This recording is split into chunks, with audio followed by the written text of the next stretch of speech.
रात्रि के समय मंदोदरी को प्यास लगी तो मंदोदरी ने पानी समझ करके उस खून का पान कर लिया।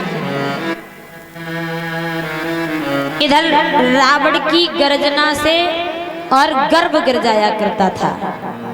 ये वरदान प्राप्त था रावण को। तो रावण ने जब गर्जना की तो रानी मंदोदरी का गर्भ गिरा, तो रानी मंदोदरी ने उसी घड़े में पुनः उस गर्भ को बंद करके रख दिया। तो ये रावण जो था राजा जनक की जन्म भूमि में यानी जनकपुरी में उस गर्भ को दफन कर देता है यानी गाड़ देता है। इधर राजा जनक के यहाँ पर सूखा पड़ जाता है तो राजा रानी ने मिलकर के सोने का हल चलाया तो ये सीता मैया धरती से प्रकट हुई। तो सीता जी सप्तऋषियों की बेटी इसलिए थी कि उनका खून था, और रावण की बेटी इसलिए थी क्योंकि वे मंदोदरी के गर्भ में थी, और राजा जनक की बेटी इसलिए थी क्योंकि उन्होंने उनका पालन पोषण किया। तो इसलिए सीता जी को रावण की बेटी भी कहते हैं, राजा जनक की बेटी भी कहते हैं, सप्तऋषियों की बेटी भी कहते हैं। और जब सीता जी छोटी सी थी परीक्षित महाराज नन्ही सी, तो राजा जनक के महलों में महात्मा दधीच की हड्डी से बना हुआ धनुष रखा हुआ था जिसे शंकर जी का धनवा बोला जाता था कि राजा विदेह के महलों में शंकर का धनवा रखा था।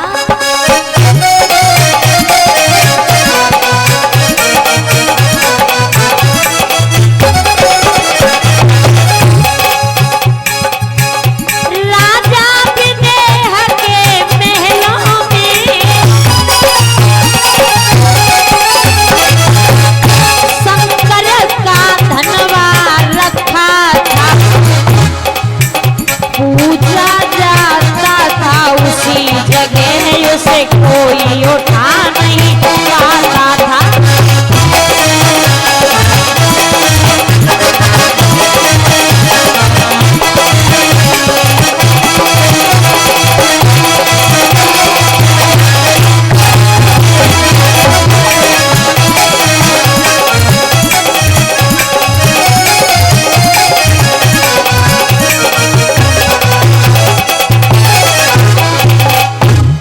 राजा विदेह के महलों में शंकर का धनवा रखा था, पूजा जाता था उसी जगह उसे कोई उठा नहीं सकता था।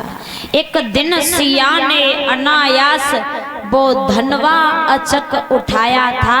राजा विदेह ने तब मन में ये तो ठहराया था जिस महावीर की महाशक्त ये धनवा तोड़ गिराएगी उस नरभूषण के साथ यहाँ जानकी विभाई जाएगी। जब सीता जी ने खेल खेल में वह शंकर जी का धनुष उठा लिया तो राजा जनक ने अपने मन में प्रतिज्ञा ली कि आज तक ऐसा नहीं हुआ, और धनुष इतना शक्तिशाली था कि उस धनुष की पूजा उसी जगह पर होती थी, उसे कोई उठाने वाला नहीं था। जब सीता ने वो धनुष उठाया तो राजा जनक अपने मन में बड़े प्रसन्न होते हैं कि मेरी बेटी ने उस धनुष को उठा लिया जिसे आज तक कोई भी उठा नहीं पाया। तो राजा जनक ने अपने मन में प्रतिज्ञा ली कि मैं जब अपनी बेटी सीता का विवाह करूंगा तो जो भी योद्धा इस धनुष को तोड़ करके गिरा देगा उसी के साथ मैं अपनी बेटी सीता का विवाह करूंगा। अब धीरे धीरे समय गुजरा परीक्षित महाराज।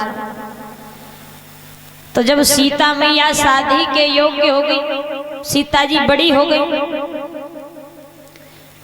तो राजा जनक ने सीता जी का स्वयंवर रचाया। तो सीता स्वयंवर का संदेश परीक्षित महाराज राजा जनक ने सब जगह भेजा, पर लेकिन राजा दशरथ के यहाँ पर नहीं भेजा। सब जगह संदेश गया सीता स्वयंवर का, पर लेकिन राजा दशरथ के यहाँ पर कोई संदेश नहीं भेजा था। क्यों नहीं भेजा था? कारण क्या था? एक बार जनक भवन में क्या हुआ, एक ब्राह्मण जी ने एक पुरुष को श्राप दिया कि सुबह होते ही तेरी मृत्यु हो जाएगी, क्योंकि धोखे से लात लगी थी, वो अंधा पुरुष था। तो वो क्षमा मांगने लगा, ब्राह्मण जी मुझसे भूल हो गई, मुझे क्षमा कर दो, मुझे दिखता नहीं। उसकी पत्नी भी क्षमा मांगने लगी। तो ब्राह्मण जी कहने लगे, अगर कोई पतिव्रता नारी, सूत का कच्चा धागा होता है परीक्षित महाराज, सूत के कच्चे धागे से कुएं में से जल निकाल करके स्नान करवा दे तो तुम्हारी जान बच सकती है। तो जनकपुरी में जितनी स्त्रियां थी,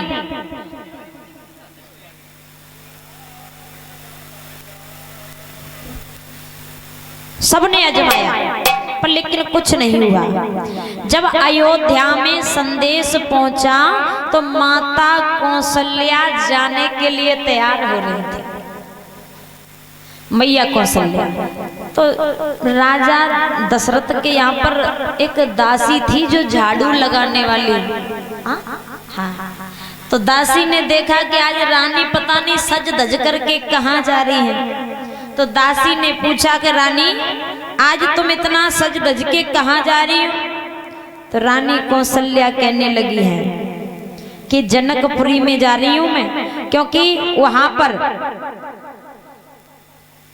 एक अंधे पुरुष को एक ब्राह्मण ने श्राप दिया है और उस पुरुष की जान तभी बच सकती है कोई पतिव्रता नारी कुएं से जल निकाल करके उसे स्नान करवा दे। तो दासी कहने लगी, रानी जब छोटे से काम के लिए तुम क्या करोगी, जा काम है तो मैं ही कर दूंगी, और जहाँ दासी काम कर दे वहां रानी को तो काम है ही ना, इस काम को तो मैं ही कर दूं।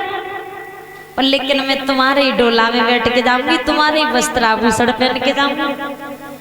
तो वो दासी रानी कौशल्या के वस्त्र आभूषण पहन करके डोला में बैठकर परीक्षित महाराज और जनकपुरी में जाती। तो सूत के कच्चे धागे से और घड़े में कुएं से जल निकाल करके जब उस पुरुष को स्नान करवाया तो उसकी जान बच जाती है।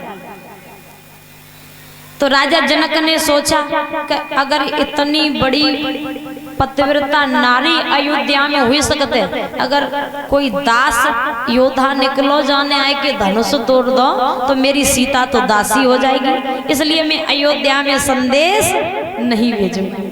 तो राजा जनक ने अयोध्या में संदेश नहीं भेजा था। बोले रामचंद्र भगवान की। तो सभी लोग मीठी मीठी तालियों के साथ बोलेंगे।